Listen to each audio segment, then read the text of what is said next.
World Resources Institute. I'm based in Washington, and Nami asked me to just make a couple of closing remarks here, and primarily to thank all of you for joining us for this very rich set of panels and discussions. I wanted to flag a few themes that cut across our two panels, and to keep this in mind, and then to seek your ideas as we look across these two panels. In the first panel, we looked at planning and entry points for formal planning. And I think in the second panel, looking from the bottom up at community-based approaches, we're looking more at actions and activities. But there were three things I wanted to raise to all of you as cross-cutting themes across these two panels. The first, of course, was governance, which came up over and over. And we saw this issue of, for example, of fragmented decision-making in both panels, where solutions often require the creation of new institutions, where existing institutions aren't working effectively together, or where they're posing challenges to the delivery of services to communities, or to the effective treatment of something that cuts across topics or issues. We also saw this issue of participation and transparency cut across the two themes as a governance question, particularly at the community-based level. Social capital was another community-based governance issue that crops up, and how important that is for building resilience.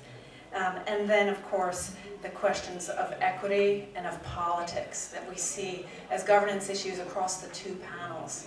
Often these things mean really something very different when you're thinking about planning than when you're looking at the community level. But we had some nice examples of how the two come together, of the community group in Gorkapur that was able to access funding through their MP, or the case from Ahmedabad where a community-based model actually led to changes in how services are delivered and the opportunities for some communities to access those services.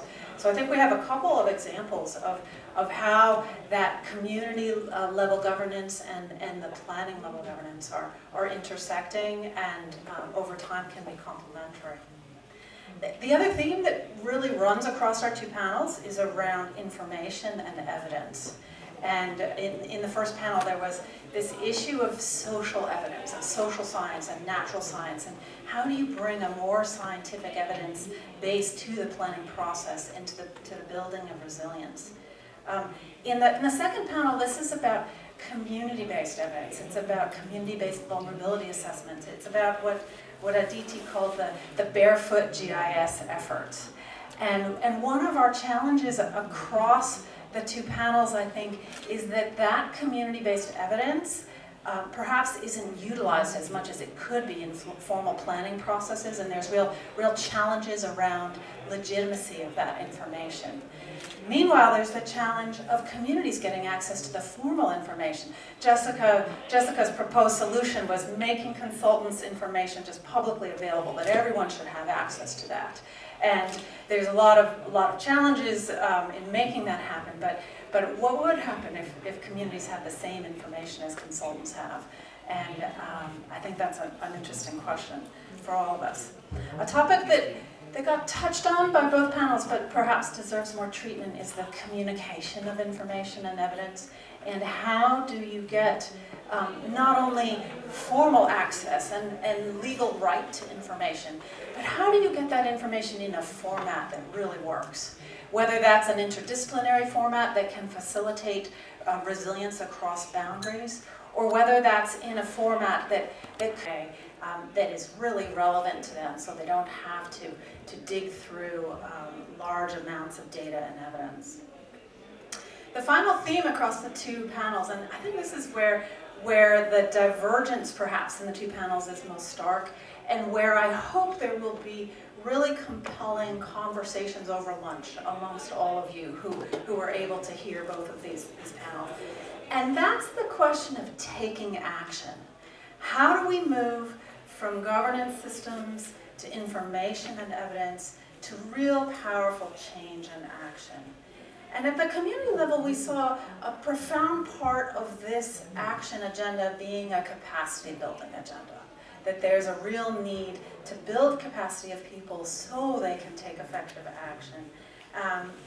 And we started to see in this final discussion that that's not just a community issue, that there is a planning capacity problem and a government capacity building agenda that's very linked to the capacity development of local communities.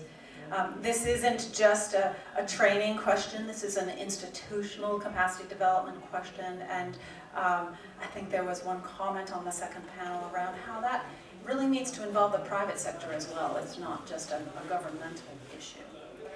The action agenda is often about getting access for people. For community, the community level action question is often about getting access to city services.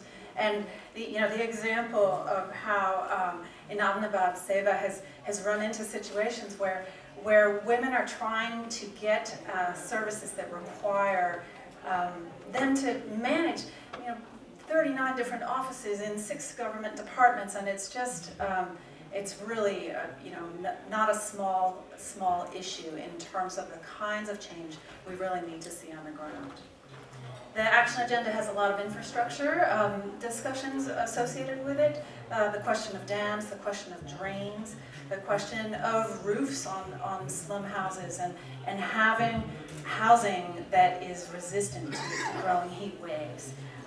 This is an important basket of activities for resilience building. It's certainly not the only one, and it's intricately connected to many of the other things we talked about, of governance, of equity, of some of the information that's needed around why do the houses not have materials that can withstand the heat, and where can you find materials that would withstand the heat?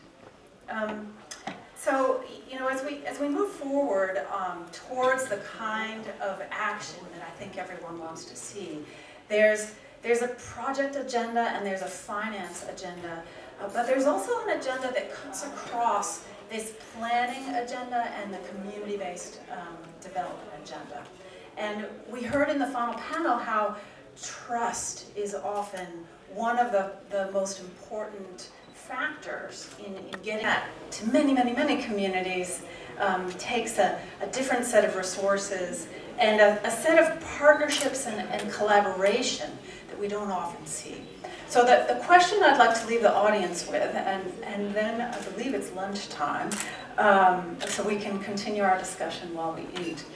The question where there's a governance system that isn't always linked up across the 2 panels that we've seen. So thank you all again on behalf of WRI for joining us. I hope